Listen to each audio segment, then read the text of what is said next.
Hi friends, ఇప్పుడే Mirai movie అయితే చూసి రావడం జరిగింది. హనుమంతుని సూపర్ హీరోగా మారిన మన తేజ సత్య ప్రధాన పాత్రకి ఇలా హీరోగా నటిస్తున్నాడు. ఈ స్టోరీ లైన్ వస్తే కలియుగంలోని మహాబర్ లామ మంచు మనోజ్ ఆ పుస్తకం ద్వారా శక్తులను సొంతం చేసుకొని భూమి మీద అర్హత లేని వాళ్ళను చంపేయాలని అనుకుంటాడు మన మంచు మనోజ్. మరి అత్యంత శక్తివంతుడైన మహాబీర్ లామాలను ఎదుర్కొనే ఏకైక శక్తి ఏంటిదంటే మన మిరాయి. దాన్ని చేజిక్కించుకోవడానికి ఆ ద్వారా లోక కళ్యాణం చేకూర్చే బాధ్యత మన వేద సజ్జది, మన హీరోది మీద పడుతుంది. దాన్ని అతడు ఎలా నెరవేర్చాడు, అందుకోసం ఎలాంటి ఇబ్బందులు పడ్డాడో, హీరోయిన్ హీరోకి ఎలా సహాయపడిందో అనేది మిరాయి యొక్క స్టోరీ లైన్ అయితే ఇలా ఉంది సినిమాలో. మిరాయి యొక్క స్టోరీ లైన్, సినిమాటోగ్రఫీ మాత్రం సినిమాలో మాత్రం వేరే లెవెల్ ఉంది. సిజిఐ గానీ వేరే లెవెల్ ఉంది. అక్కడక్కడ ఏఐ వాడేది కానీ అది కొంచెం గ్లమ్సింగ్ గా అనిపించింది, కానీ మిగతాదంటే వేరే లెవెల్ ఉంది. స్టోరీ లైన్ కానీ మంచు మనోజ్ అన్న కానీ మా తేజ సజ్జన్ అయితే డామినేట్ చేసిన అనుకోరాదు. ఆ బాడీ లాంగ్వేజ్ కానీ ఆ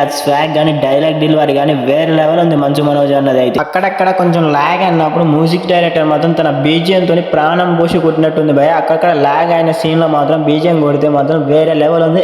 మెయిన్ సినిమాలో అంటే ఆ పక్షి సీన్ మాత్రం హైలైట్ ఉంటది భయ. విఎఫ్ఎక్స్ కానీ బ్యాక్గ్రౌండ్ స్కోర్ కానీ వేరే లెవెల్ ఉంటది పక్షి సీన్. ఇంకా ఇలా మైనస్ పాయింట్ ఏంటిదంటే కొంచెం ఏఏ వాడగానే కొంచెం క్లమ్సింగ్ గా అనిపించింది. మిగతాదంతా వేరే లెవెల్ ఉంది. లాస్ట్ క్లైమాక్స్ కూడా అదిరిపోయింది అనుకోరాదు, వేరే లెవెల్ ఉంది క్లైమాక్స్ కూడా. Please like and subscribe.